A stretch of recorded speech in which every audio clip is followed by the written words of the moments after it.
Hey everybody, let's jump into our first Hello World program in C Sharp.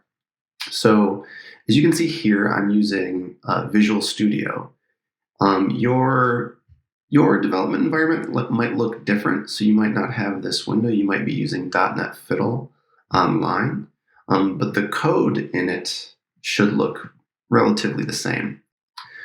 Okay, so getting into the actual code, I'd like to start with understanding what this is right here. This main keyword here, the word main here. This signifies the starting point or the entry point of a C# program. We'll get to what this stuff means later, and really we'll get to what this really specifically means later. But for right now, all you need to know is that this main word right here means that everything inside of these two curly braces is where your program is going to live. And so inside of this first curly brace right here, this opening curly brace, is where the program starts. So essentially our program is this line right here, console.writeLine.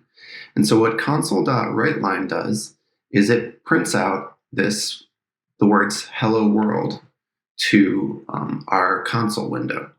And so you can't see the console window because it's not up right now, but once I hit this play button, you'll see that the computer will pull up a console window and it'll write hello world to it. So let's do that right now. I'm going to hit the play button, and we see the console window pulled up, and we see hello world is written out to it right here.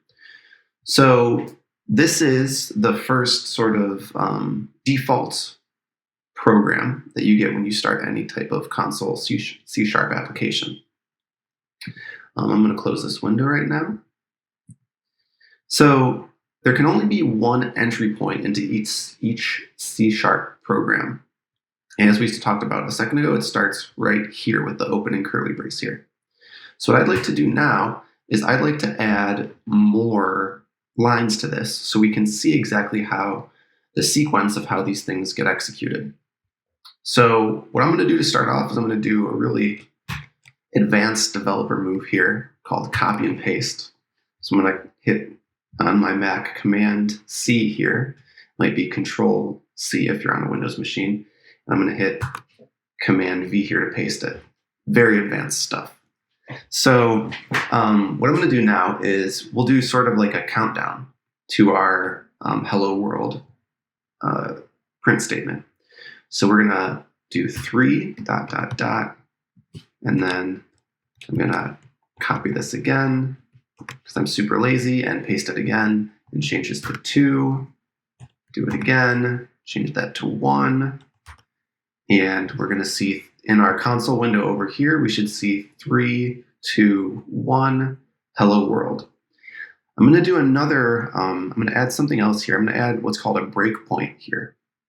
So you might not have this in .NET Fiddle or whatever IDE you're using. You probably will if you're using another IDE, but what this will do is when the computer starts to read our code here, this little indicator will tell it, hey, stop reading for a second and wait for the programmer to tell you to do something afterwards. And I'll walk you through that right now. So I'm going to hit the play button, and we should see, yes, our window gets pulled up here, but before we write the number 3 here, it stops it. And we can see that it's highlighted here, that it has stopped our code from executing at the number 3. So what I'm going to do is I'm going to click this step over arrow right here. And what this will do is tell the computer, okay, go to the next line. So I'm going to say, go to the next line. And you can see over here that it just printed out a 3. So now what that means is that when we execute our code, it executes sequentially, line by line. So it goes through and it starts at this main function here, and it's called a function. We'll define what that is later. But it starts at this beginning curly brace here, and it reads line by line. So it'll read the first line, the second line, the third line, the fourth line, and so on until it gets to the end of your instructions. So here we have our 3, and now we're on this second line. So I'm going to step over again, and it reads our 2. I'll step over again, it reads our 1, and I'll step over again, and it reads our final hello world. And we've reached this last curly brace, so I'm going to step over again, and our code is done running. So if you were following along, congratulations, this is your first program that you've written, is our Hello World program. This is sort of a seminal moment for every developer because this is sort of like every developer's first program. So congratulations, this is the first one. There will be many more after this. And I hope you continue on to the next video where we're going to be talking about variables in C#. Thanks.